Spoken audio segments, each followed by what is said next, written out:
Jordan, tu vas avec Gédéon, tu vas comme ça. Ok. Papa. Moutazo vivre na poumon kaka moko. Tango pas madame langa zate mena la kisayo. Na fungola otal. Ça. Oui. Donc c'est ça. Na fungola otala. Omona ngo. Oposa loboko no wana. Pe omona mutema na. Yango avanda kanda zikisaka awa. Yango na beti yangoki. Donc ngayo na okende. Ojo ngayo. Donc ya bisha. Vous imaginez? Mais à ça, 16 ans. La situation, 16 ans. Mais c'est temps comment est-ce qu'elle va vivre? La douleur. À part le docteur Balemba, il a repris sa natte. Papa, 16 ans, à la condition. Papa, pota oyo. Il va aller au fond, il va aller au fond, la porte banana 1998. Oh, Jésus. Baba non la Portugal. Première opération. Au Suisse. Nam tasanga poto akufa. Docteur Savira. Yabiti mboka na bimboka nanga. Kilo mboka na yo. Basala nzambi nyos babuksi musala babesi musala. Suna koleka bana tu ya edina bala. Basimbi makambo edina bala. Baina mbongo baina makambo mbongo. Lokola papa pesa mission te. Ba frère et tout asuka ntanda ba kotika epai na ye. Bango ba passer ba mpaka balesaka bango. Lokoso wana. Nzamba asuna mboka Kongo te papa. Mutako rien sur kata mweza distraction. Bakaba jifo mone ko na mboka. Bakaba jifo ya solo pena ikota na kati ya ekota. Représentant ngazali awate na 5e mairie. Alors papa Nzambe azali loba. Nzamba zama ite, nzamba mafuta te, nzamba bouger te.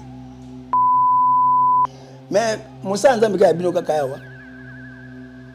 Oui, musikate, ngakele musikate Marcelo abinanga portrait. Eza ba mate ya kala. Oh. La repentance yo ba dépouiller ma ba makamba kala. Monde des eaux volées. Bino wana zo ibisa yo. Akomi nga po awsoanga te. Nana te ya te mate nanga akomi. Ndeba ba ko bisanga. Abeza mate ya kala. Ngaya na bimisaka mopepe te nga na bena mopepe nyos. Mais akomizani obimsanga bimisaka te. Ozomona, Nzambe mokili bongo bongo pa Nzambe. Lisumu nyosa kana péché na wote Nzambe asali misika makambe sili te. Alimso kanda wana. Mais la punition nango. Désolé. Laisse-moi me connaître passer le côté ça tout ça. Na si punition ya lokuta te, o ko sur les positions kanda. Si vous voulez que église ni oyo enseignement eza souté. Oyo ba ntoma ba kola kin enseignement. Kola sa mutu offrande ezaka boye, dime ezaka boye, nzamba boyi malakisi. Le malakisi ezate. Le cas où il y a miracle de coup prophétie ba to akpe, allez pesa bo sala bo prière sur toi ki. Bon pengo na bato, nzambe lwango libumu. Bako pete nous matea na elengi. Mais nzambe na banga za libumu. Na ba mushono na ba futa na yo. Na bakani na yo. Yo passer bandoki. Ba passer bandoki. Bobesi ba jeune ba yé. Pote bo teki bango kuna po bozo bambongo. Ngabe ele wa no futa nga. E mbongo frère no futa nga ba 2003 enan. 200 000, 300 000. Ne futa ngo lelo. E ba mbongo zo mona ba tongi ba biloko e kati mbongo franc. Ba futa kati. Bango yozo teka makila. O teka bana na église. Ba okufa yozo zo mbongo na makila na bango.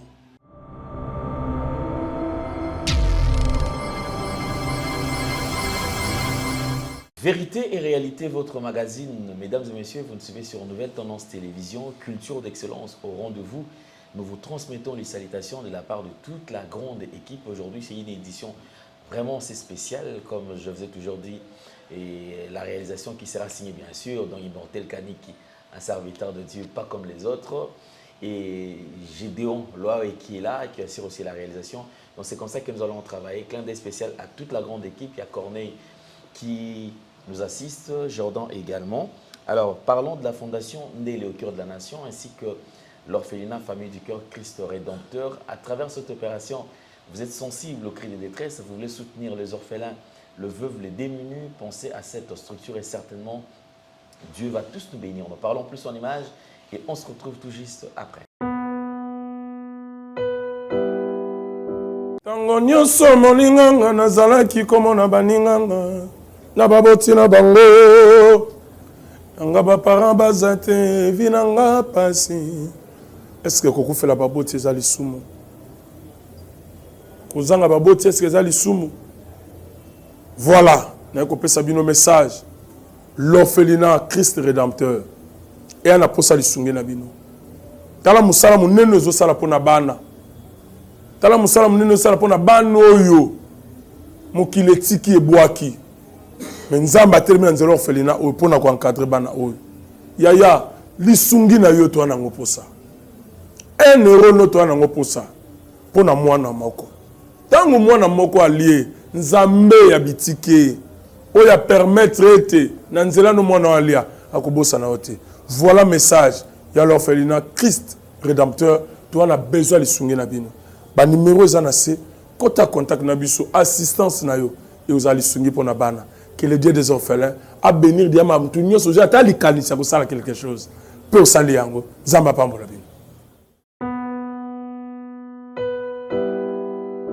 De retour sur ce plateau, comme je vous ai dit, c'est un numéro assez spécial. Pourquoi ces magazines s'est déplacé? C'est parce qu'aujourd'hui, nous voulons recevoir un homme vraiment spécial. C'est un père pour nous et c'est un serviteur de Dieu. Un serviteur de Dieu qui a toujours gardé le véritable Dieu, un Dieu authentique. Et aujourd'hui, certainement, il va nous le présenter. C'est quelqu'un qui n'est pas présenté, comme je viens de le présenter, tant que père. C'est l'apôtre Jean-Pierre Iyoko. Papa, au kundo la biso ye wapi. Toyebi kazana mikila poto mais ndenge nini ngana la poto te naza awa na Kinshasa, la ville province de Kinshasa, mais papa séjourne ici en République démocratique du Congo depuis quelques jours et aujourd'hui, il nous a donné quand même cette occasion de la voir sur Nouvelle Tendance Télévision. Homme de Dieu, bonjour et bienvenue. Bonjour. Bonjour papa. Bonjour papa. Santé pour nous. Nangola nkolo tobeka nangolo tozobika kaka na ngolu ngolo kaka papa omoni mboka no ndenge nini mwa mikolo ebele mboko oyo suza kuna mboko ya kana posa osakana te solo malgré za kuna me posa mboko oyo pe makila so kuna me mboko tona na mboka na posa mboka na ya na mboka penate na na mission. OK. On ko tabi mboka na yo eko molili kufi. OK. Mboka na yo ba bongo linga mu Congo kaselongi te. Ba bebise sika bosoto. Anda kunanga. Kende yango elakeli mabe malédiction. Na mboka no sa la vision oyo ngai na ye nango pona emo na zali nango. Parce que tu vas nous poser question Tolobi, est-ce que Papa Yoko, est-ce que Nzamba le Belarabino te mambetali mboka oyo parce que vous avez parmi bateaux vous gardez le véritable Dieu, Dieu authentique. So to benga Dieu authentique ça veut dire pena Jésus-Christ de Nazareth. O basangise na maite, na mafuta te, na eloko te aza penza oyo mobimba ndenge bo présenter biso. Amen. Mais to mitunaka, est-ce que Nzamba le Belarabino te pona mambetali mboka oyo? Te Nzambe alobaka na mboka ana batalobaka. Nzamba alobaka pamba mate papa. Nzambe akana bata lobaka soka lobi atini mende bato abina verset moko lobi na Jérémie 6 le verset 10 abina koloba na nani bina kokebisa nani te bayoka mokili pe bato boy koyoka ngai bamoi mamongana pamba alobaka Satana pa alobaka. Mais Nzamba alobaka na basali na ye. Nzamba akebisa ka mokili. Na nzela basali na ba frère basali na ye. Yaka za tindi ngati. Yabi kende oloba na mboka na yo. Yabi te mboka na yabi mboka nanga. OK. Kende wa mboka na yo. Basala Nzambe nyos babungisi musala babesi musala nanga. surtout na koleka bana tu ya edi na bala basimbi makambo edi na bala te bayi na mbongo bayi na makambo mbongo lokola papa pesa mission te baofrane de tout na suka nzanza bakotikaka epai na ye bango bapaster bampaka balesaka bango lokoso wana batomboki donc ozomona awa yaka bana edi babimi batomboki mutoka nga mwana edi na bana mwana edi na bana tuna ya edi na bana ki ndenge ni karate edi na bana po edi na bana aki terrible ai karate makasi mais asekaka mais na karate moko impossible mutakanga mwana mabonde po asali mobulu oh oui kay mwana mabonde mwana ngekufa donc pona bato abi apôtre edi na bala te pe sonam papa edi na bazaki mutu ya masekiti ali masekiti so sakana kanga mabonde te kanga mabonde papa comment il faut kanga ba mbio ba oyo ba apôtre mbio na wasoni do yetambula pena na yetambula wala soka yoki kaka ke nyati yo akebisi soki tanyati nyaki gentil mais soko salika ke rena likama nzambe yaki nikamsote kako saka likama nzambe kan wana soko bokutana naye c'est ça makambo nga pela zwango OK saka na nga finga nga kuna mutu aboya oui mais makambo nzambe soko ye okutana nanga. Mais papa, tous on a moqué quand même. L'Ozali parmi les références. Il y a bateau Azali ko sala nzambe na hôtel ko représenter ouais, c'est-à-dire que bateau ba sangisi nzambe na ilo côté. C'est-à-dire ceux qui ozolo bela nzambe, ozolo apena nzambe ya mobimba. Les nzambe tiki sima nzambe eza na ilo moko boye obombi. Mais to ko mituna tango zotala église ya mboka na yo. Basali na nzambe. Lolenge makambo ya kosalela o bino balakisa bino o pe bino bozolakisa. Ozomi lobelani ozana esengo so lobi kelelo nzamba bi bon yoko ngongano eko ti papa ndenge na biso te osepela ba pena otikali na relève ya malamu batiki nzambe nzamba asuna mboka Kongo te papa mutako rien sur kata mweza distraction bakaba jifo mone ko na mboka bakaba jifo ya solo pena ikota na kati ya mboka ekota représentant ngazali awate na 5e mairie alors papa nzambe azali loba nzambe azama ite nzambe mafuta te nzambe bouger te nzambe azali loba ndebe na mukana na Apocalypse 19 verset 13 abasiri kolata elambel inami na makila kombo abisi ko komona bi kombo na ye liloba na nzambe Apocalypse 19 verset 13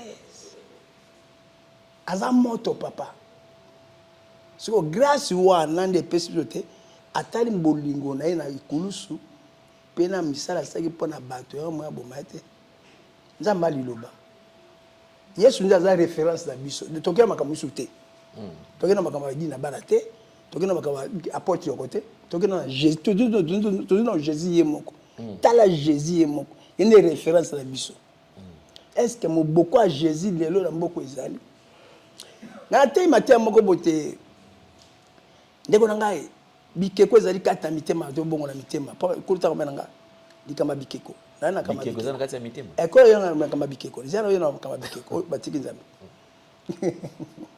amen mais musa nzambe ka bino kaka yawa binanga apôtre ezaba matia kala oh la repentance yo ba dépouillement ya ba makamba kala monde ezo évolué bino wana zo ibsa yo akomeli ngapo awswanga te ngana te ya te matia nanga akomi nde bana ba ko bisanga abeza matia kala ba dépouillement wana la repentance matia kala pas monde ezo évolué pas comme tu évolué comme on évolue faut église makambo pe évolué OK ne makambo ko évolué te ata mo ezo évolué bible lilobe ko évolué te zaka ndenge vandi yango abingo libanga est-ce que libanga ko tamo de référence à surtout il est le même hier aujourd'hui éternel voilà donc atika la ko changer atika la bongo mais bato c'est comme bato a besoin de Jésus Christ na liloba ba changer donc le coup la monde a changé ba iPhone yé ba téléphone ba nini mtamana so bomba na télévision so bina ngate ya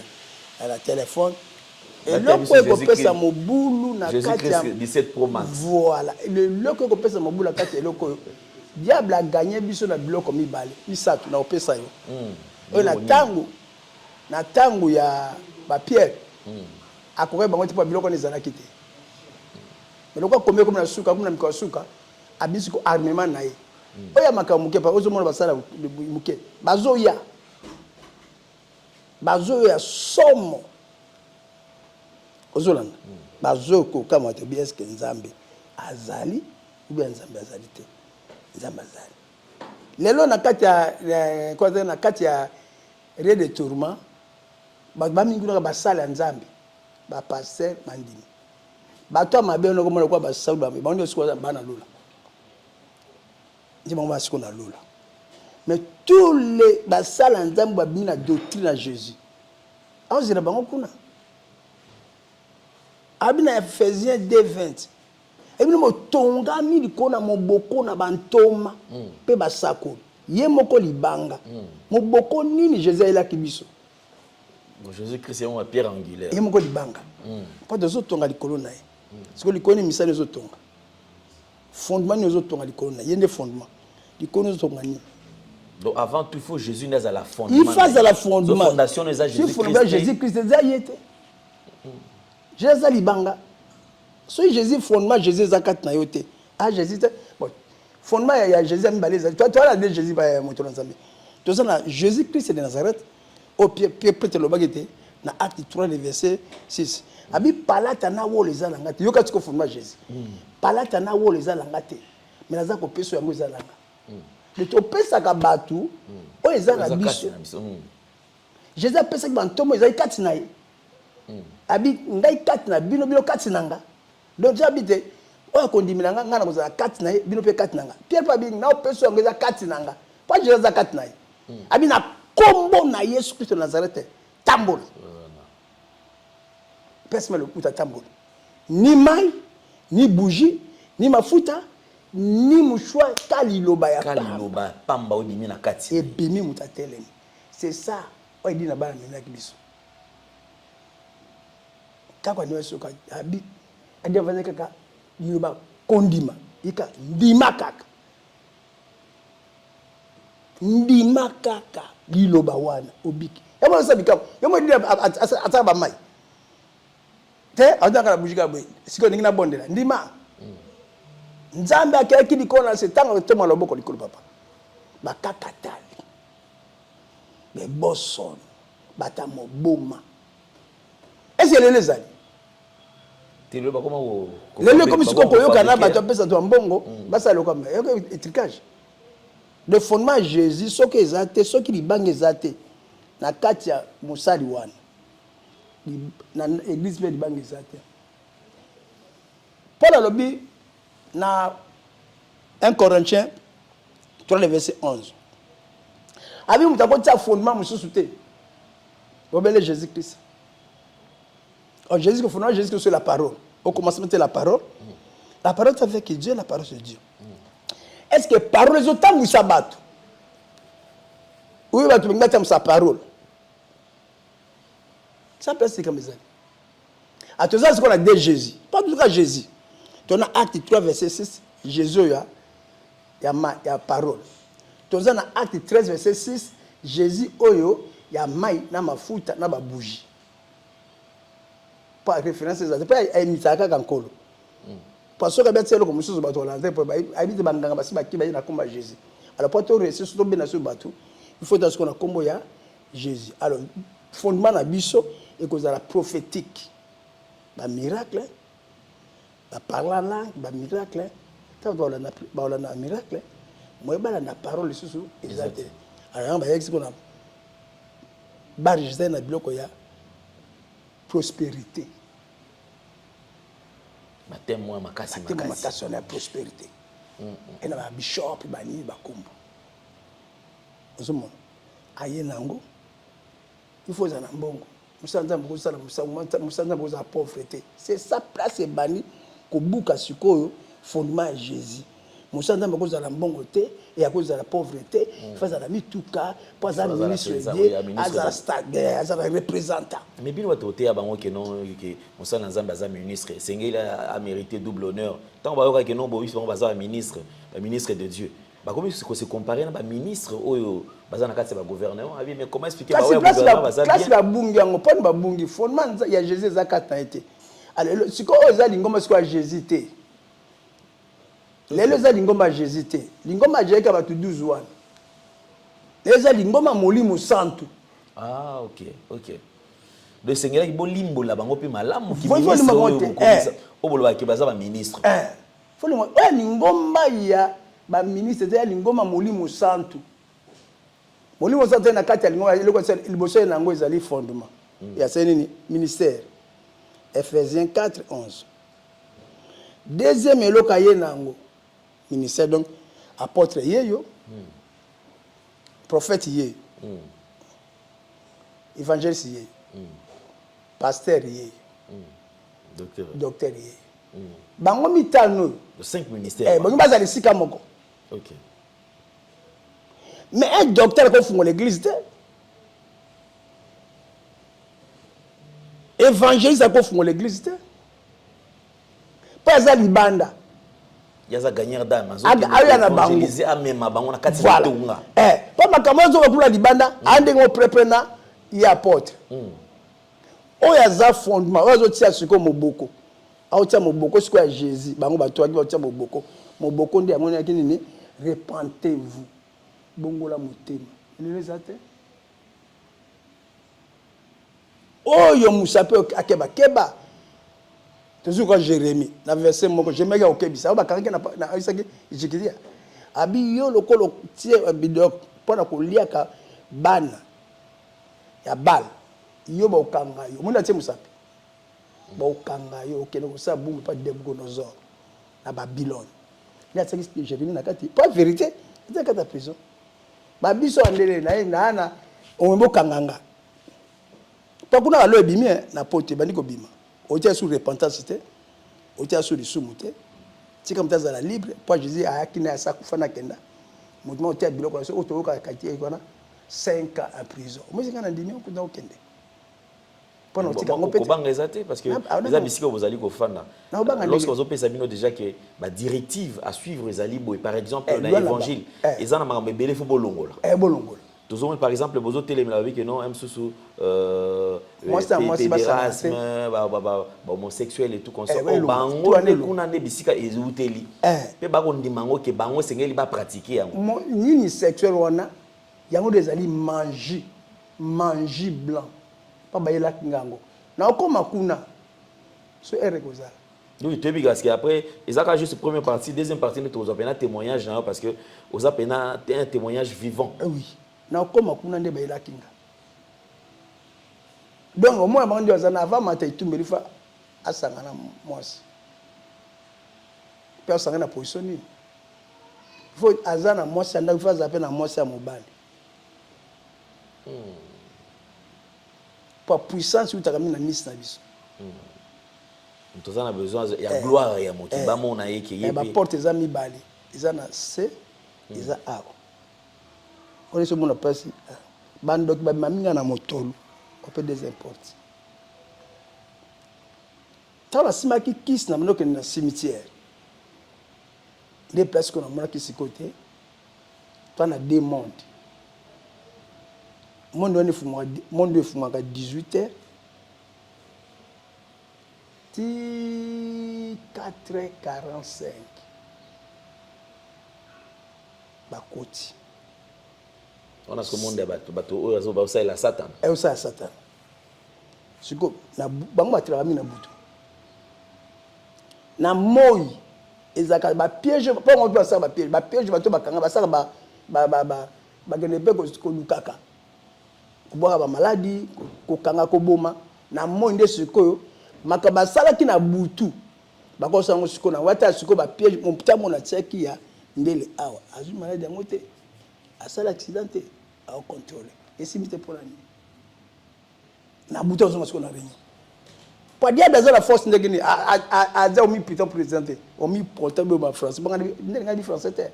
Na ibe commentaire. Na ibe français té be ko na kota première année. Deuxième année beti miss madame Bingani. Na kota suna Nyanza. Na beti miss. Classe C. akini nanga si li babi yo kotanga na sous stade donc na misu na ngana ko na pa misu na gange mais fa matanga na bo tante mais na examen sur il faut matanga na mata classe aujourd'hui na hôtel yo il faut na mata pour moi côté botinga na mukolo pour ba il faut matanga classe so matinga tena attaquer attaquer témoignage eza témoignage moko bato kanisa nde peut-être eza mamba yo moka ne mutu montaki onzo eza makambo ezali réel mais on se pose la question ngataka na kano na bato atanga na kano fungula na bato atanga na nyanza kotanga na yabaki te na ibe komate na ika okeneka lo ngia classe na mera échec ata mo siko bisanga siko classe mo siko zandika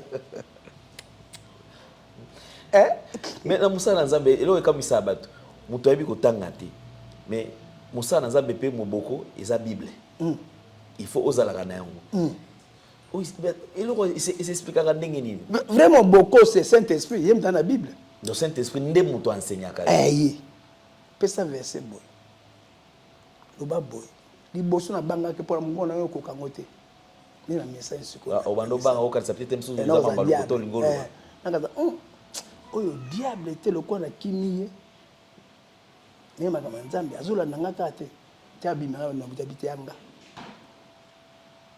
yem ta pexé ko likambo ya prophétie abina pe ko prophétie pour na koloba makama te tata na mapozo kabula bazo ngana bolingo ndem taloka ko tata na yo bitubuti na boy koko la bino mwasi apia mono kindoki no zo moda mono au sa famille fo boke bana mono subo bengana te boke ba mono bosila bosiko tamu tazoka na ndako ya mbona bakuba faze au bengana effectivement bote je dis mais ce qu'on a mis prophétique na kata prophétique mutako bika zate bato ko yebele ba ka prophétique makamanzo ba nyuma makamanzo même mutako bika akoy oguzo ganyenga mutute na te na bale prophétique au sakana te ta konza matuta bon na yolo na sala 3 kits prophétique ya solo penza lisakolina miracle lisakolo ka lisakolo siko mutoti église na yi il faut epananga troisième kit ko siko bato ba oya siko bakotaka moko mais ngata to sa sango malamu na nzai malamu to yi makamba mbongo te ogeneka o te apo so to yika arme kusa ba arme to ga arme na la peso mbongo muta fe so mamu sa se kuna panga biso se pela pambola apambolo so to okita mingi na bandolo kokota balopango wa sineme kaka mbonda kaka na nzete tindi ndiki Yesu azali wa ba micro ezalaka na hotel ba koleza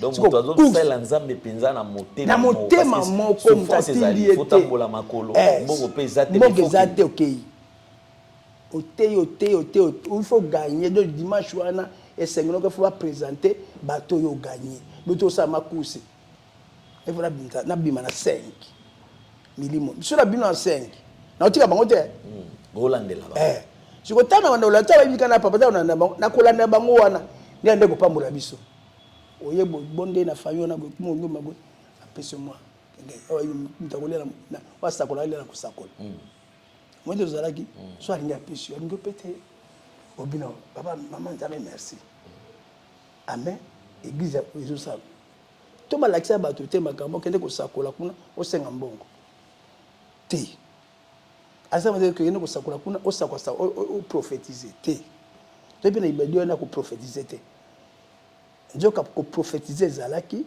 na ba o ba benga ba to ba sa kuma ndako moko ya kusakwa na mboka mususu ngamba kufungole miso ata na mboka na pesika okota so ba uyambai ameso ko de place wana atei ba yoki yete miracle ce que fait ya ando ba ndele yo za boy makambo sala tala na mono kangama boy na otanga muzaka ngaite okangama boy tama comme za boy na kosi iti ya solo papa yesu abingi obika omoi kota parole na teye azwinga te andimite nesiko na prophétique nakata prophète on a prophétique ba ya mi balé ko va soki andimi prophétique na gagné so ni prophétique te ya mi satele ko simbaye guérison la bonde de malade tabiki ay pa yesu au moins na armement Jésus a pesaka pour 5 ministères à la makasi papa ka ministère 5 ministères pasteur évangile docteur mais ça la makasi et donc il faut soutenir 5 ministères wana docteur prophète il y a la 5 ana biloko 5 bango tout 5 yaza azana bango pana mboko okoma abana parole atie fondement abandi ko batela abandi ko sakola sikoyo na bango mitano oyo il faut bakotia na bango nesunza mutaoka te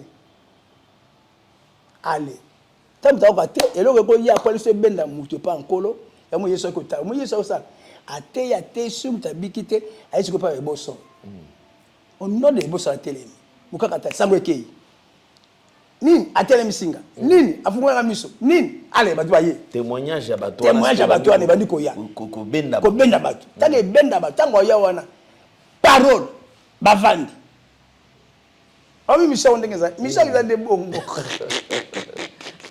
donc il y a zaki la 5 ministères wana kati na ye aina 5 ministères po ye mo na 5 ministères wana tanga bandi aina na nini azuba yeko na mabongo wana zuba abena mo misa tumine wana yo landanga to ba memo lande siko mutango to ne taba ko lande wana nanu nguya ne mo ka bonzambe bendi bango pona makai banga ya te nguya na mo ibonzambe mo kisa nini ebendi bango siko ko ba ko zala siko ba ndima siko ye makamba bandi ko ba siko na bango atika koyoka te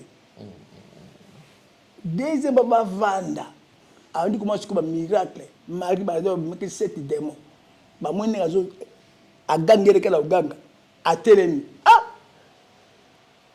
mtabi akabiti bokilo apete omwene ko tambola ata na parole na miracle pa parole za nguya eta mona miracle mbala moko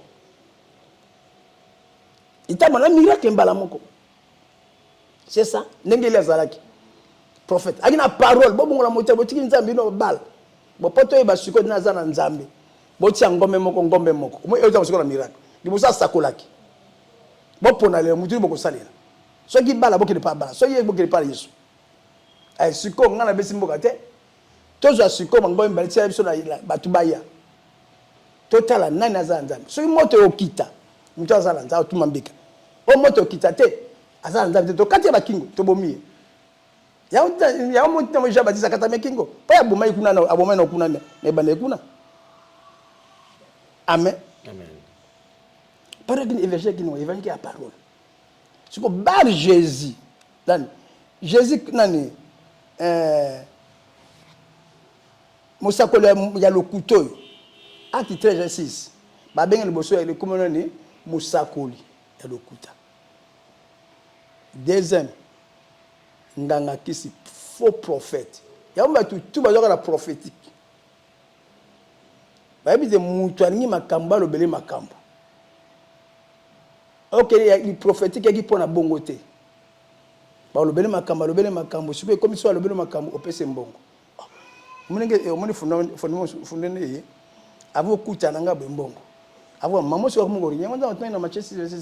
Est-ce que mutako sada bankolo mibale? Olaninga papa. Fondement ya Congo eza basé kufi. Sikona na kotema pote atemsa fondement. Na parole. Ya mete omoni siko musalango. Tina ministère Ephésiens 4 APC 1 Corinthiens 12 don de guérison, don de miracles, don de parole langue, prophétie don. Il y a troisième molimo santo na ningo na ba le molimo santo na lo boya Yesu te Yesu yemo na biloko na nyoso ona otanga yemo waki nango olandinga o molimo santo osiko molimo santo o molimo santo ko yemo ko kaka aina tata na ba Thomas na ba Élisée ba Élie ba Moïse l'esprit one aina ta ati ba ngo ba réussite so à latin to ma ye mwana ndenge Esaïe 7:14 moi je vois zemi ya vierge akobota mwana mobali akopesa kombo Emmanuel wana Esaïe 7:14 abe professeur na akobota masiko Emmanuel akobota Jésus na Matthieu 1 le verset 23 de 20 Joseph nga longola Marie na zema ebiti na te alongola ye na kende fondement ekufaki na pia siko fondement Jésus nga ye nango elle so bani na pia fondement Jésus nga ki tango Jésus aye abana musana oye mokote mutadi boso atindaki lokola musakoli Jean-Baptiste et pas Zacharie. Quand Zacharie ange Gabriel ici on a Luc 1 le verset 12 ko la peso sengole lokoza mwana mba obota mwa opete comme Jean mwana na komela masanga te akomela ko la rongoza te akotonisa mana molimo mosantu uta na libumu ya mama na ye. Donc après Saint-Esprit Jésus nous a jusqu'au deuxième baptême Saint-Esprit c'est Jean. Mais Jean zaki na baptême ya mototé. Peut deux baptêmes, il y a pardon de péché, na ya moto. Amen. Nana il bloque na molimo santo. Siko tangu nani Zacharie a côté doute na maloba o ange. Gabriel boloko la nganza matininga. On dit minga Gabriel te. Yoko pesa mwana okombo kaka ya jamu kona komisio baba. O pesa kombo kaka mukolo oyo mwana kobota no pesa jando fumba baba. Akope baba. Mbala moka leki na sanza ke pa mari. Jean alokola sikoto na révélation za alokola mondimi. Mondimi okidi loba me akoti yango doute. Ba le bele. Aka ne prier mais loba ndima kangote. Toke pa mari. Abimeni mapese lo sako moso. Et c'est peu là enza matinge pa na. Moi ça le sako enza ni kakatane. Abi oko siko moitié vierge jango lobaki na Esaïe 7 verset 14 yewan. Bakutena. On est comme ça. Le dani prophétie wana qui Jésus ça dit 14 ans. Jésus kobima. Abi mwana okobota mwana mobali. Okopesa kombo mwana na Nzambe. Ako dominer na mokili. Wabo bota na Esaïe et na Matthieu et Luc 1 les versets 30 à 32. Siko Maria binembe, siko ngai na vierge. Na na mobate. Mwana ngo zema na zondenge ni habite. Molimo santu akoya kati na yo akokufido. Molimo zabite, moza akokufido kati nde wana siko mwana ngo. Nde Jésus. Amen. Moyo benga molimo santu ezali apela comme nini? Jésus Christ. O pese comme nani? Jésus. Maria bi esale mabongo. Maria ndimi. Mondimi mibale. Ayoki parole andimi. Jacques comme mondimi ayoki parole. Akota doute. Andimite ajonga na komisika na kobota. Ajonga na komisika na kosa sauver. Ajonga na komisika donc a limité Nzambe. Mais makambo ezo même na église lelo makambo na za mingi. Kasi yaba na pesa sota bandimba. Siko na kene écriture. N'est-ce qu'on a révélation siko. Na bisiko de bandimi. Olandi. Mon dimi boso ki parole et pas mosakoli ange. Oli andima akoti yango doute. E bolo ko koti yango doute nzamu tatinga. Yo tikali baba. O ko batenza mutatinga o tikali baba tim kolo mwana ko botama. Yo il faut pas okolo baka mkobane mwana azali comme bapesa comme Jean. Tim moi ça ko bota bulo mbula to jakaratik baba. Bako to na temple asasu nini ati. Ti Jean botamaki apesa comme mwana ngo Jean tabaluka comme to pesa comme comme tata na to pesa comme tata na jakare habité mwana comme na Jean aloba ka alobi.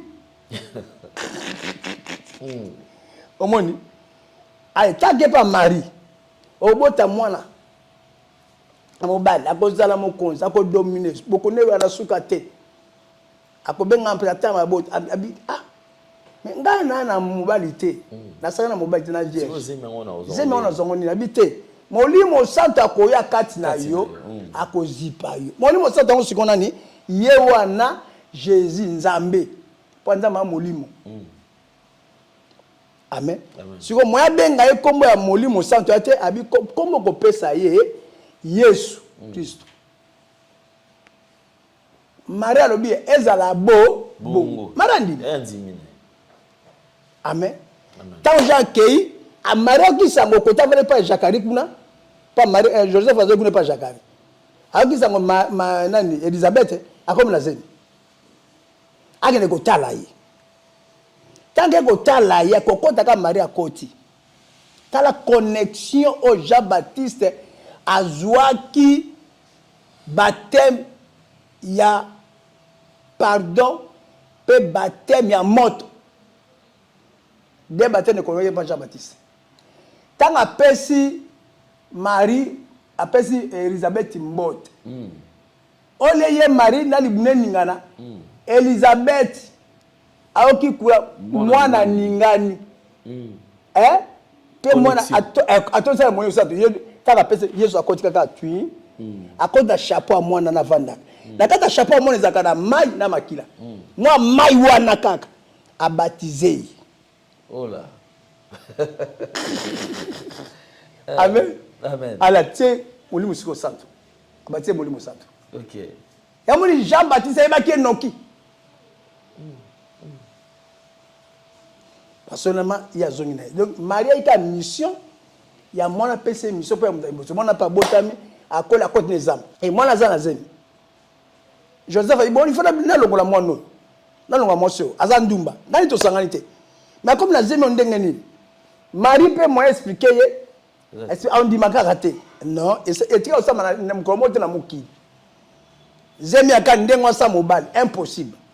Donc yo ça kalo mobulu tongana banana lingo na fiançailles na simi nzoto note. Mais comme la zeme ndengeni. Abi lokola za mosali. Na o sonité. Na doka lolingi na ko débarrasser et pas nangai. Pas anduma na ko ka son. Ka Gabriel isu na butu. Habite kolongola mwasi ote pana zema zalango. Zema mwana zalango ezali zema Molimo Santo. Mutona mwana naza Molimo Santo. Aute pa nkolo bokone kozala parce qu'on a Matthieu 1 le verset 19 andi ko pesa na vision. Yanko néglige ka ndoto te. Joseph ayeba ki Yesu azali mwana Nzambe azali Nzambe na ndoto. Na ndoto. Muta pesa li solote. Yam kana na Job 33 le verset 14. Habita to la kada la saison balami balé. Pas la compétition dans l'olé sur la masum na biso. Joseph alamuki atali moi sabi likambo za tuna mara bien vous ngana biso mais aki bongo. Amen. Abi mwana wana Molimo Santo. Kapa Bible ete ngo yoka makambo na zo so papa utanga yoka. Mais le kole atang bakomaka balandaka. Mwana ngo abotami. Aozana mutu munene. Mission mwana na nini? Parce que fondation sikoyo ebani. Wa jaba sa bani nano musalate. Yetanga botami jaba disipa sa botami. Papa sanza ki mulai benzate. Jaba sa botami ya botami. Jaba tise ba kolisi pa zo kota zo kole pa mari. Kuna jaba disipa zo kola. Batikale ko kuta na te. Mais baza bon moko na Molimo 4 minutes bozala. OK? Sikoyo Jésus a une mission à Jésus. Abi abota ipo na kolongola baton, a ipo na mission kolongola batoni na masu. On a ce que ça là Matthieu 1 les versets 21 et 22 à 23. Tina na ye mutango Emmanuel Zakiboy Nzambe kati na bato siko alati nzoto lokola bato pona bo moto na ba okokate ba va na bato ba so na bato so na bato pour vendre maïs c'est l'émission. Amen. Amen. Abandi ko sako. Amen. So ta kuna ni abi kuna de kapa erange siri. Donc papa ezali. On a deux parties. Yo ba si mandé to continuer de témoignage. Amen. Tozali. So yo zabi so 1h30 ça va. So yo zabi so tanga kei abotami yepa côté classité. Anaweza ba mabaya ni mama baba okamwe muna zukola ndenge na mayele nyoso. Okendo kotala bien mayele na Esaïe 11 le verset 1 à 3. Aba kola kina bososo le pe mayele. Patolo mayele mi bali na samu yao. Mayele ya Salomo za pona nzoto. Mayele ya solo nzambi za Daniel. Pa mayele ya Daniel. Eza mayele uite pa nzambe. Pa Daniel zo expliquer ndoto ya Nabucodonosor. papa ndoto mutaloti expliquer sans faute de vous amis non yo zanani mais tala mayele Salomo kapona nzoto alors diable c'est comme mayele est-ce qu'il y a mabe ya kose est-ce que bite Salomo za la moto Salomo te ko pesa ce que Satan a plomb église à ça l'église ah bon oui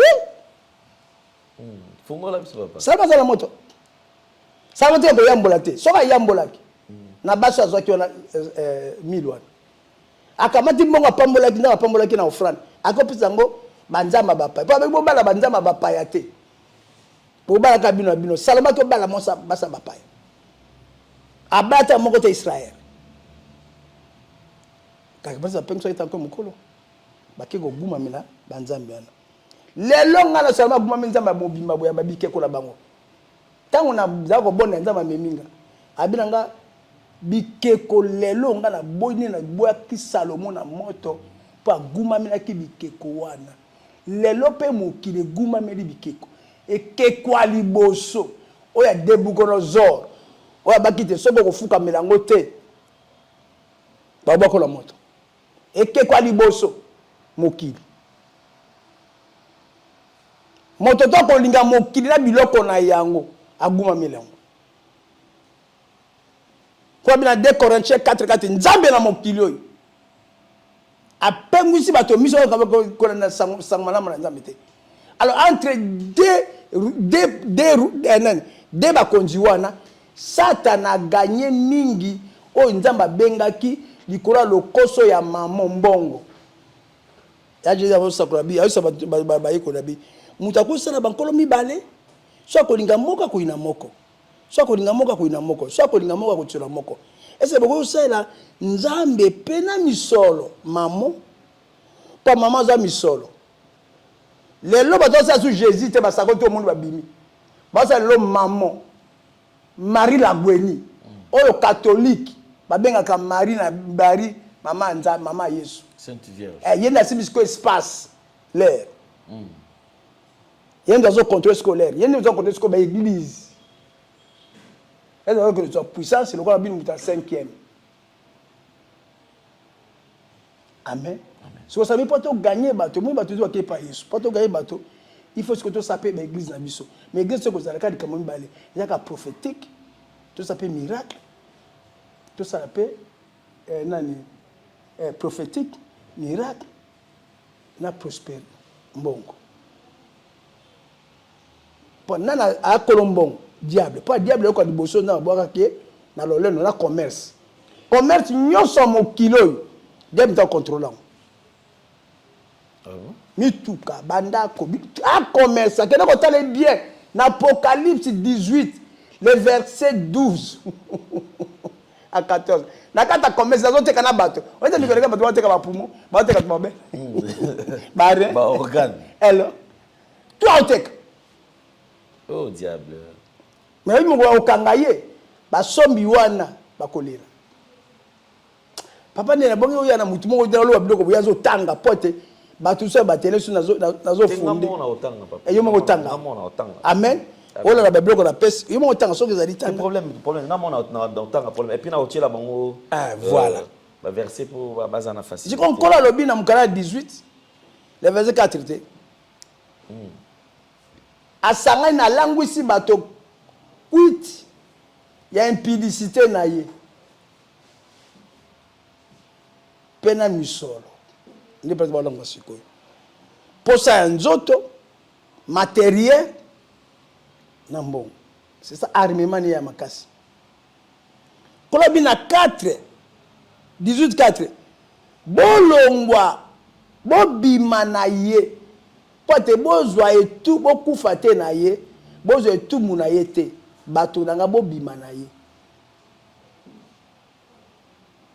2 Corinthiens 6 7 et 2 Corinthiens 6 abete na nganda zali isakani zakata mona molini kwa desa iko ndimana be wala verset yo ipo musakoli na seza lobite ko kwane zali katina bikeko na temple ya Nzambe nga nazali nzambe na bino nakotambola likolo na bino mpe nakofanda bobima kati na biloko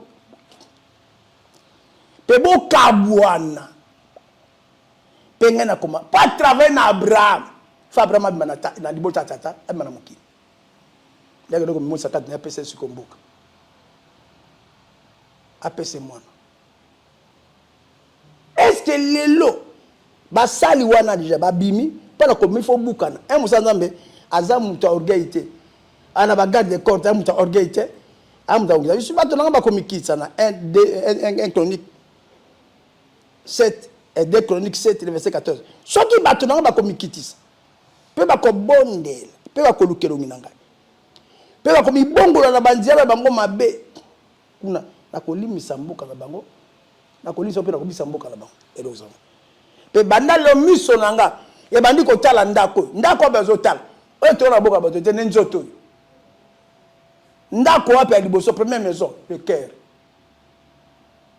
âme ene efandelo na ye alo bato yango mpo oyeba bango bogumami ya bikeko te anga bikeko ngabi te abi na église to bikeko zali ngabi te en tout cas bikeko mpenza togumamelaka yango te mokonzi abi te bato ebele babimisinga na komi fazer babimisinga na ndako nanga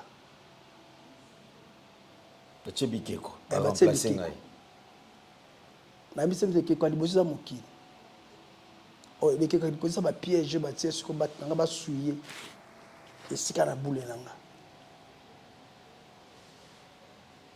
mama na ekeko ya liboso ato agumameli biloko ya mokili yesu sikoyo na ntango isala abimaki abi te bokogumamela banzambe mosusu te to bokosala bikeko te to bokogumamela te kosala yango te motu to agumameli kanda ekeko impudicité ekeko lokuta ekeko banyongo ekeko olula ekeko mwasi na monsi balingana ekeko mibali na mibali alingana ekeko lisumu nyonso ya bikeko ezwi porte wapi po aya kovwara na kati ya motema oyo aza deux porte porte ya liboso ye moko jésus deuxième porte ya biloko oyo adam eve afungolaki adam teme eve po porte ayika moko jésus elingi aza porte nakanga mpe nafungolaka mais ntango adai kondima kaka makambo ya mwasi na ye atie deuxième porte kati na ye baporte osatana azokota mpo akotisa bikeko lelo kaka azokende osambela nzambe na bapaster na bandimi porte ya liboso diable azokota mpo ete akanga na sengi bato bakanga baporte eza pensé Romains 1 le verset 21 bayebaki ngai nkolo me bakumisanga lokola mokolo te makanisi na bango ekomaki bulema mitema ezangi mayele basenzi lolenge ya solo na nga na lokuta mpo balingi kotosaka na makasi na bango te ngai mpe natikaki bango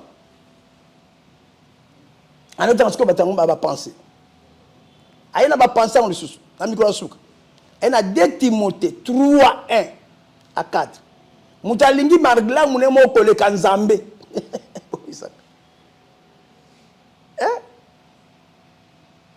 alingi malamu ne koleka nzambe nzambe aya na motema na ete me ye alingi nzambe apese biloko ne koleka nzambe alors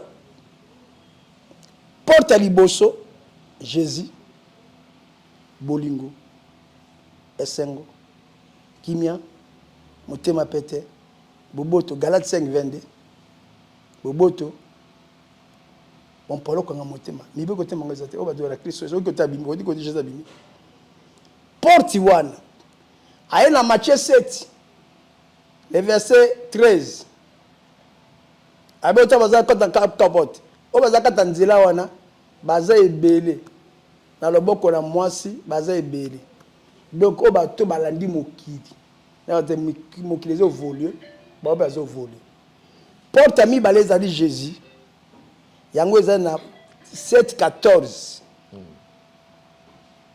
bango siko baza siko na Galate 5 Galate 22 Galate 5 verset 22 bolingo esengo kimia motema pete bobotu malamu porte à Jésus ya liboso ngo na Matthieu 22 verset 31 36 molax mobeko nek monene abe ko linga kolo nzambe na motema na yo pe na molimo no pe na makasi na yo porte à liboso o elandi kala porte yango okolinga ndeko na yo moko lokola yo moko alors papa ndele bible kangami na makambo mibale kaka wa wana si siko diable azo travers bisumu na nzela ka yanga na yo moto ake musika te kaka ake musika te po ye amakasi te mais ane mayele mabe ya buna bisa makasi te mais mayele moko ya kosaka po akina sagesse mabi wala mayele koleka ta Daniel on les a de Jekiel 28 les versets 1 à 3 amen amen abozana mayele koleka do yebi malaye azona so na mayele ya babete bana butu ba mayele koleka biso mais bana moyi ba mayele po tozana butu na moyi butu ekota kifo moyi ya pote kota moyi bana kota e bana kopena na mukili muke ndenge yaka na tongo tie comme oh Jésus moyi oh Jésus c'est la parole parole ne moyi oya kondimanga au me akata masumu te me alonga na molila koma na moyi et que na porte du bosso et ko kota makanisi deuxième porte misu troisième porte matoi de première porte pensée deuxième porte matoi troisième porte misu quatre éléments sous la porte lolemo munoko do mutu tozana mutu à Jésus to mutu Satan mutu Satan yaki liboso yaki na Colossiens 3 to moni mutu Satan Colossiens 3 le verset 5 na bongo bobo mabiza na mutu na se pite mbindo posa na nzo posa mabe pe bilula weza lo samo na bikeko okisi ko bikeko ngosiko na bongo bobo mabiza na mutu na se tabo epa yango tsumu tabo kisa kwa mutu na sika makama liboso eleki makama one yango na bongo bobo mabiza na mebuiti na se pite mbindo posa na nzoto posa mabe bilula oza lo samo na biko kana na nzambe zako na motindo wana so biloko se tendre la kata nzoto obimisi nzambe ngaya na bimisaka mopepe te nga na benda mopepe nyoso mais na kumzani obimisanga bimisaka te atoko makumu amen amen tango la liboso bino otamole kati nango les bino na bomo na yango kai sasa bibolongola na minoko la bino yango nkele kanda kotonga kotuka maloba na soni bobuka na kalo kutate po osino ko boka moto la biloko tu bikeko botambo ki boso la kana yeti nga porte ko la tambo na ki pasteur men ndumba tsala biso témoignage nanga wana zimi kiste pasteur zanga be pa porte oyi do kana bilanga ko la personne bilanga o kitanga na David comment David ngolo mo si ya soda na ye et pourtant bilanga na pese bilanga yoko zo Israël mobimba yoka côté ba côté passer na pese Israël mo ya bilanga na yo okolinga mais comment ko lokozwa kaka mwasi ya mobona moka ye pe obomi mobali na ye emeni makama pona na sereni pasteur msinga bi apôtre na ebaki na okansala na okangana na pasteur ndeko nanga na kasi ndeko nanga masota zape musanza bikaninga na teaka mais ateka repentance mais likolo na kasi azanzela moko nanga mais ermoko sumera zo peso te akangi yo bilanga ezali ba protocole wana banti wana bani o banobima na bango so nga yaka amona kolenga peka prophétie na mataisi nga yo wa mari mabi fana bondela benga ye bondela koteka musapi abona se ekuincité akuma na posa laisse que mesa nazo bakate que un certain diable azo ngeza kotanga siko venin na kota akotanga pe venin nakandumba wazo benda yo penza ko tsa siko na kati ya bilanga bendinga Mais yo déjà mosala nzambe. Nga mosala nzambe. Siko tango na blali ka mwasi moko. Et comme bitiki. Omoni ça na pe lo te bon. Elo nzo bo duna ta oyo. Na uto mana mwasi. Donc nza bapesa nga ya prophétique. Na guérison. Tana koya. Na uto na hotel mabwe. Ba ilinga muto akangami au nom de Jésus-Christ Nazareth. Boum, abiki. Oh. Mais ça nzambe. Yo olobi mabwete nzamba longo na ete azakaka. Ngabi nzamba longo tali. Donc lo nzamba tenir compte ya lisumo na salité za. Salité pote mutabiki. Bena muzo la prophétiser angazali. Yanga mbolo ba passer lelo mono botake pa edi na bala. Ba dongwana. Abone mutabiki. A prophétiser makambe kokisami. Abi na zala nzambe. Donc nzamba sa tika biso kala. Nazwa ngolo pa bimela kinga. Pa bongisa kinga. Embalo suma bomayo. Péché ça makabo ze bangomba tout le monde est okete. Péché ça dika ma décision. Banda lelo na tasu sapato te. Na le décision papa kandi ngo bando na le loko le lote. Mais nazana mwasi na ndako. Na nyoko ni mwasi wana. Tani ko zwa bano yazo encadré. Oh tout à bon. Donc yango na landaki image maman mo alobi. Ceux qui ba maman pasteur ba lobi lelo ba font la mitema ko lo makamba kuta na nango. Maman ba bombi makambo ebele. Biso tozu quand même ngolo ke papa ye moko azo témoigner makambo ye oya leki na kasa. On a leki na yango na o témoigner yango papa. Na ko te na za saint. Erongi sainte. Na obuna ko za saint sika sikota na zu décision. Na obuna pour appeler mutu. Ako silika maintenant na kandate. Oko na silika bon. Ko dimbisanga. Na elo ba mi baleza ko takte biso. Lisumu nyonso so sali nzamba limbisaka. Nyaka na punition nango. C'est ça mon place ba mona dire nzamba ko sai pa batute. Nzamba limbisio mes conséquences ali suma atiki. Atiki alimbisio. Ya lokwa yebi na poto. Lota bati. Na poto mutu. Bakangi na police akangi asakere na mutu kato mukanete. Atiki me apesi contravention.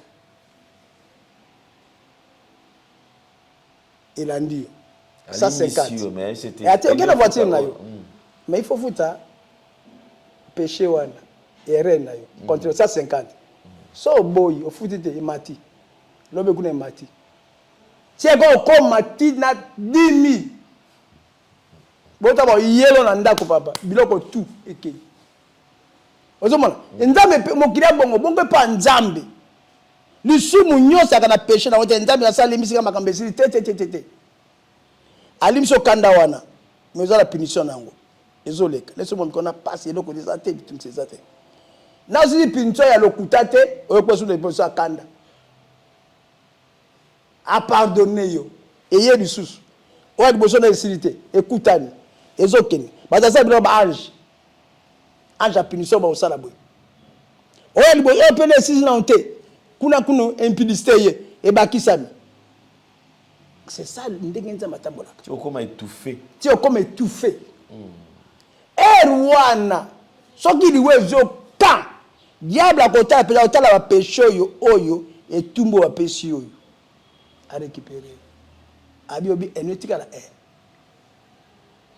e bakisa mezaite e anga. Yo kamuja akanga manzambe mtona. Abi etika la nzambe oui.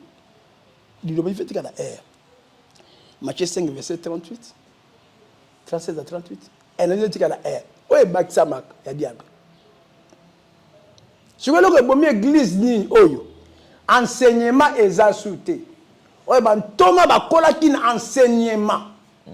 Coller ça vous offrande des akaboye, dit mes akaboye, ça m'a boy malakisi.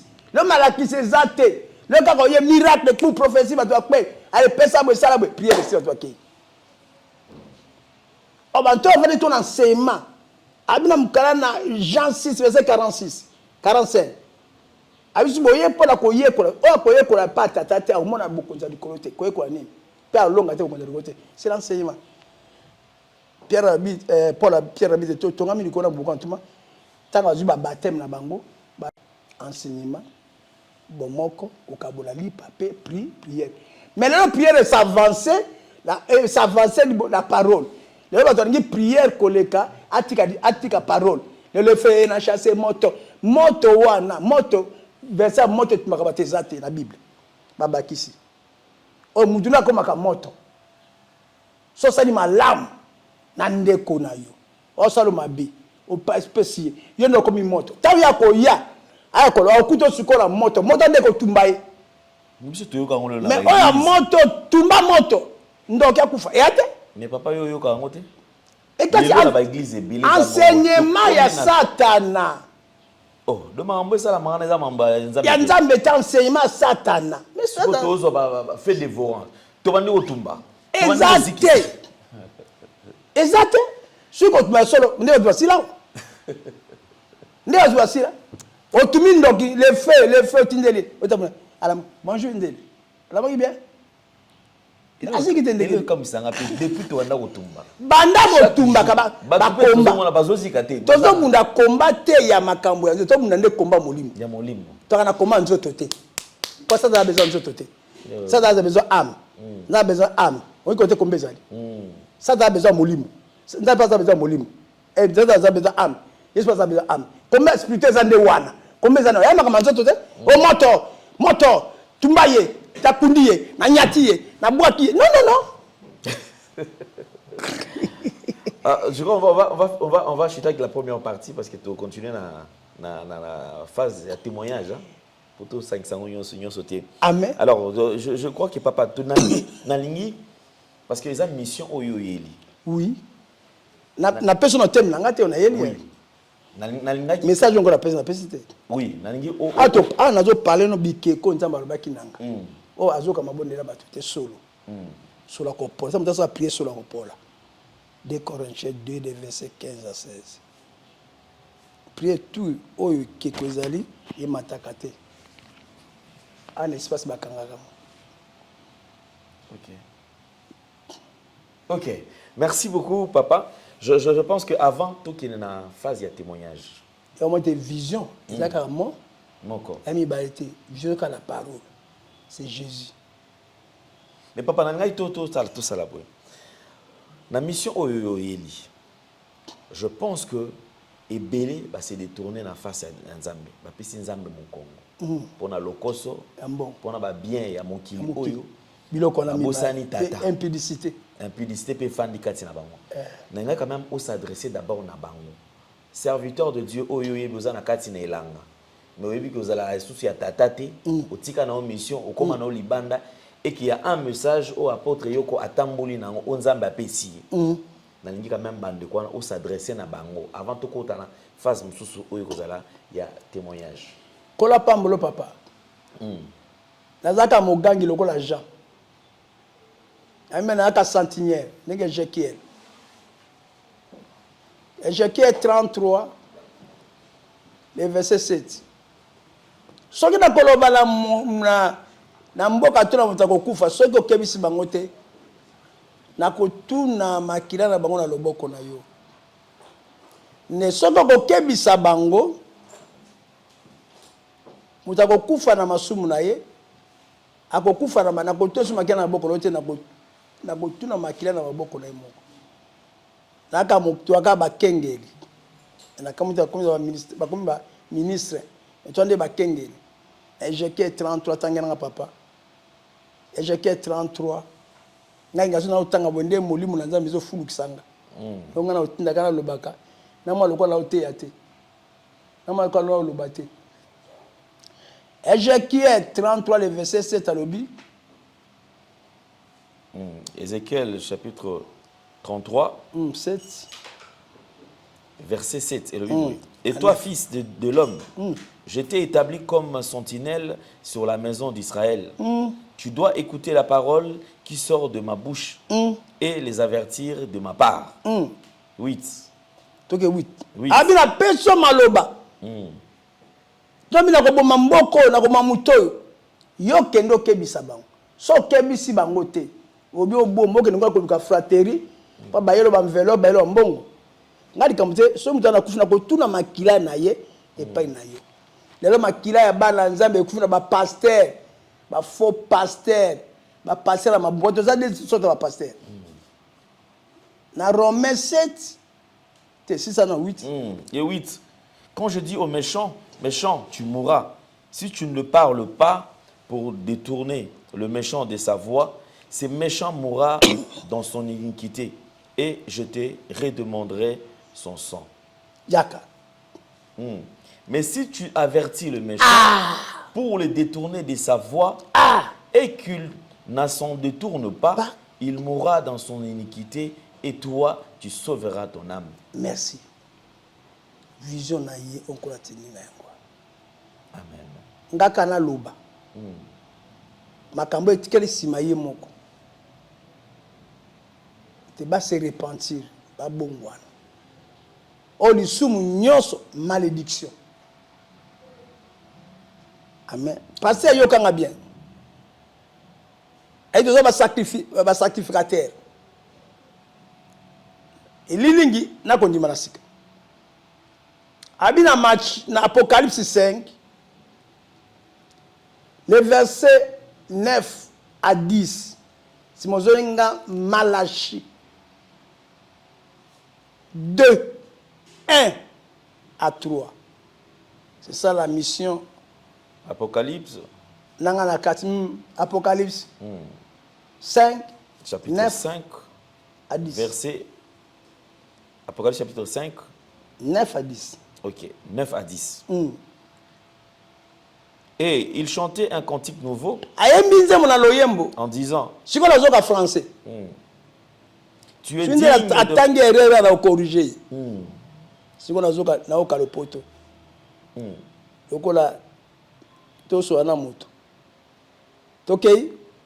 Et il chantait un cantique nouveau en disant, tu es digne de prendre les livres et d'en ouvrir le sceau. Kofungola buku oyo buku on sikondi mte kofungola buku on fungola sikoyo jour ezaki na Esaïe 61 oyo alataki afungola buku buku mon dengo buku c'est la parole. Amen. Amen. Okay. Car tu as été immolé et tu as racheté pour Dieu par ton sang des hommes de toute tribu. Akufi ayeko bitsa biso na makila na epa makila na mission mibale kokata makila ya Adam lisumu na Adam wana oya botata ya masumu oso ndimelo ko lisumu wana lisumu ba coutume na biso ya batata na biso po tata zo kindoki aboto poza ndoki ndele si mama kindoki pa mama kana mwana te akana mai te mai uta epa tata ndenge tata tambola ki liboso na nzambe so atema ki nzambe yo poko na kasa malédiction wana yadina makilana yaki pona ko petola nabina mukana Matthieu 28 verset et Matthieu 28 Matthieu 26 verset 28 est à cause de le sang pour la pardon des péchés. C'est quoi pourquoi ça binini 9 asukon mabota de toute langue, inoko de tout peuple, dibota de toute nation, mokili 10. Tu as fait d'eux un royaume et de sacrificateurs pour notre Dieu. Et ils régneront sur la terre. Voilà. Autre présent, tous les sacrificateurs, les pasteurs. Tous les pasteurs, na mon dimité, ça sacrificateur. Autre ça tatu la combat Yesu, ça bondel. Amen. Amen. Ce que ça salité encore ta la terre, sacrificateur. Tu sais ce qu'on a Malachi 2, les versets 1 à 3. Malachi chapitre 2.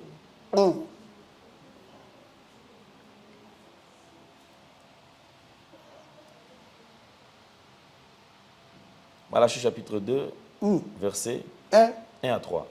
Maintenant, à vous cet ordre sacrificateur. Si vous n'écoutez pas, changer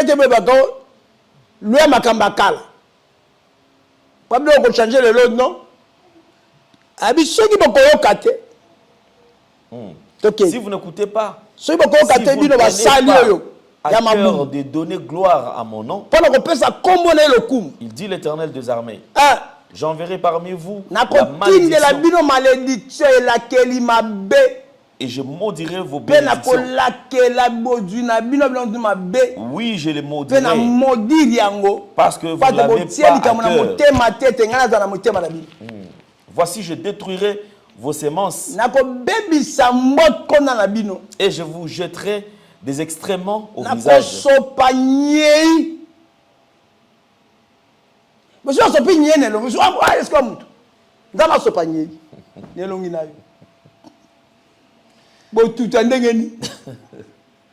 Amen. Amen.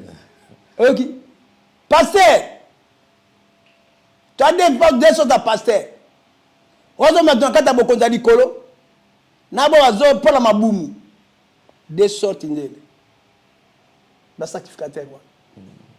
Ton une n'est sacrificateur qu'on zala. Attention, le premier sacrificateur, c'est Yémoko Jésus. Amen. Amen. Amen. Zolangai. Kawa Marashiwana.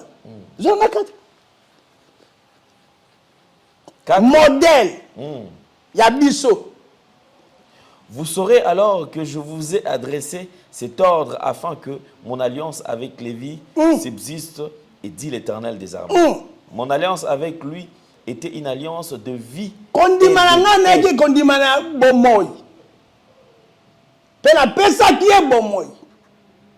Est-ce que pasteur bomoy ezali maite mafuta te bomoy liloba avant pesa mutu bomoy il faut moko za na bomoy wana. Est-ce que bomoy Jésus zakat na yo to bomoy ba Jésus bakati bar et le nom de Jésus parce que bi bar et go révéler ya ngo Jésus te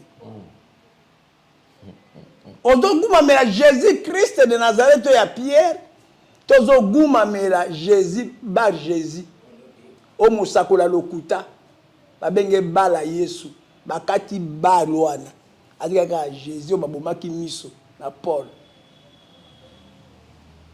Jésus ni zo tombola pe Jésus ni zo kumamela. Pasteur, on a le nom de Jésus. Pasteur, mili mo boni obomi, est-ce que vous avez pasteur? Papa yeba tamo bule ko nakata makamanzam, biloko mitano. Ndaba sali 5 ministères. Ça t'a passé 5 ministères. Na bio be signe na bango. Omoni oyo nzamba tindi sans tâche, oyo atindi pona kosakola. Akoti nganga te, mais nzamba wende kutana libolo kwa ba Jean. Wana protestato voter mbula bwe mutu moko ma pasteur. Oyo amitié ye moko. Babeka na Jean Ndele. Ah, ndele akaoka pasteur kimia. Mutanzania. Amilati be kombo ya wana ya pasteur. 3. Oyo pasteur la théologie. Ba théologie batakoyekola. O yekola maloba nzembe ana molimo santu te. Na soka ba pese papier. Oki côté église oki na mobulu. Oki na ba côté na langa. Elangela ka nkolo te. Yoka ni santa na koti sibiloko. Oya suka ndenganga penza alongwa atiki bonga kwa twa kimiye ayekola ta kombo ya mosakoli. Prophète. Awe makamuno pia soko kwa famiko. Kisa basakola mingi. Ezaka bazoka na cimetière.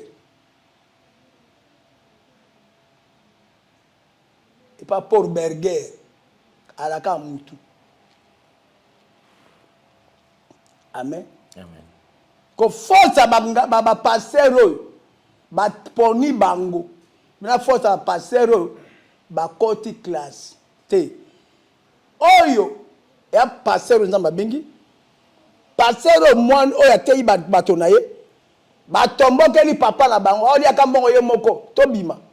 Tobima. Yo bima otomboka tata na ote. Fefo zonga tata na nzamba ko tuna yo. Tata na molimo nani? Tata na molimo nani? Yesu. Nde ya poni abi pia na poni bino. Bino poni ngate nga na poni bino.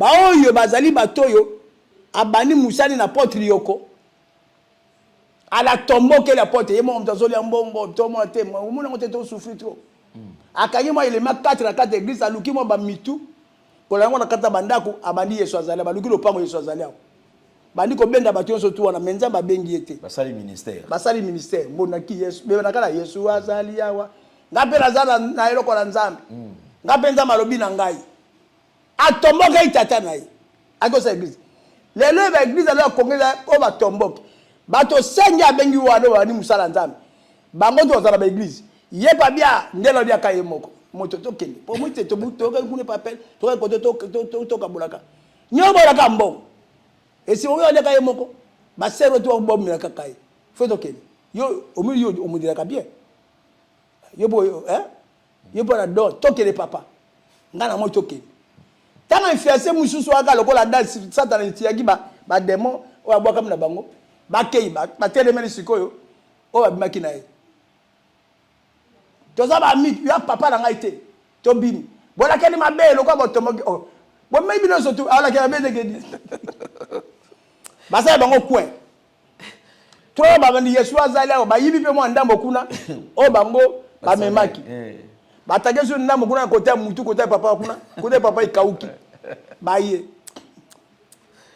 et pas tante comme bilanga là baba bilanga ti Yesu azali awa oh imote osimba sute tout est kuna pa ya papa ndele atika l'église o pe isusu ka molimo moko hein tu sais que pour ebi moi parole ebi ko bondela talinga mela miso église ekoli batelemele mi balo pe bakei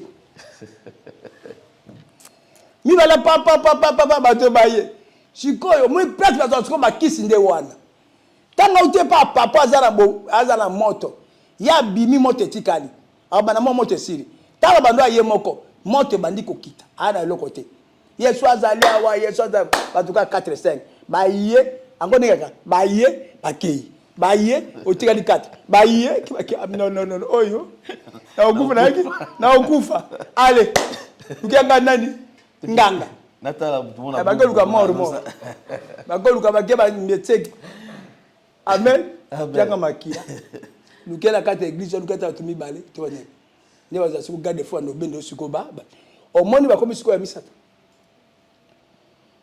yami balo batomoke ba para tata la bango amen yo mtu singa papa no so ka ba passer ba yo kanga bien pona ko dese ka ba passer te na peso modalité la bango nde bazali on est comme que tomboka ba ministre wa tomboki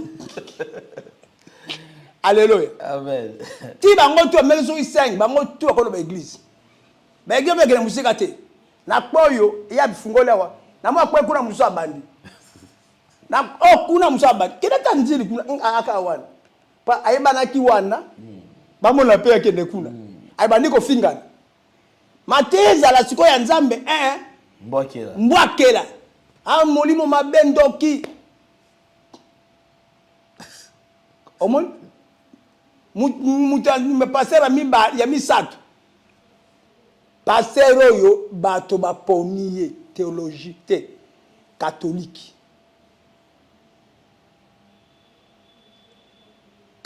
avandi na théologie ya avant comme sangu fotanga wa maye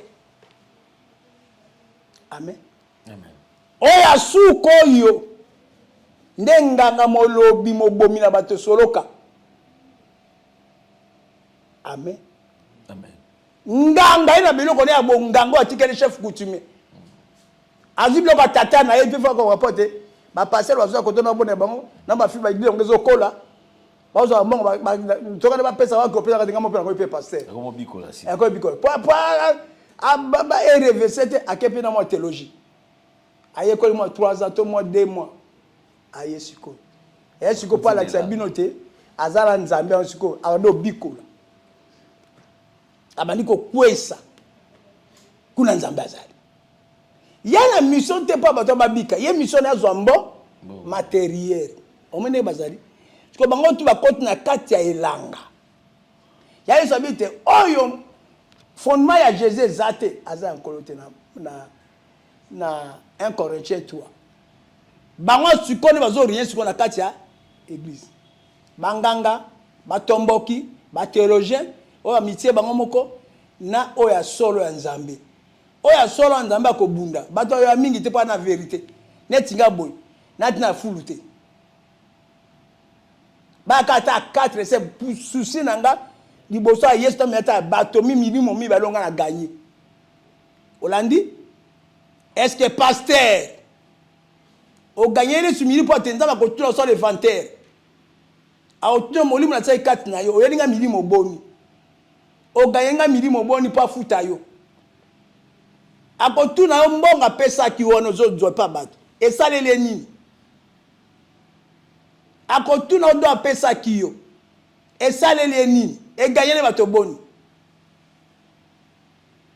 yo kama usiko to sakta usiko ba kabola siko parti mibale nyoso tu ya mabe ba utu ba ika mbongo na ba eli Yesu Romains 14 verset 17 bango tu ba eli mabumu mituka et puis baza binemi ba okala kate ngape ba elanga kisi pona mona gina tape so simba te ba elanga be kisi na lo bona témoin jo kuna tana koya alobini Romains 14 verset 17 ne touchez pas bango tu comme ne touchez pas ma ouais